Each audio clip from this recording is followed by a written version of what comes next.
मग कसं काय सगळं? भुईमुग चांगला आहे. त्या भुईमुगाला काय झालंय बाबा?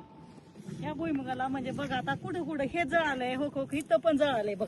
एवढं बाकी सगळं हिरवा आहे, हो हो इकडं बघ तिकडं. हे असं का होतंय म्हणजे असं भुईमुग उपटून बघायला पाहिजे ना. मला शेंगा लागल्यात ना.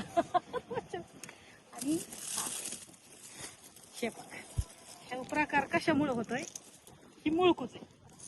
म्हणजे ह्या जमिनीत बुरशी असल्यामुळे ह्या मुळांवर इफेक्ट होऊन मूळ कुजून गेले. ह्याच्यासाठी काय सोडायला पाहिजे? वायब्रस इंटिग्रल म्हणून भेटतं. ते जर तुम्ही सोडलं एका एकराला वायब्रन्स इंटिग्रलचं तुम्हाला बियाणाला जरी चोळलं तरी बऱ्याच प्रकारे म्हणजे संरक्षण करतं. तसंच 1 एकरासाठी 100 ml मध्येच काम होतं. आता हा किती आहे तुमचा? लई 10 गुंठे.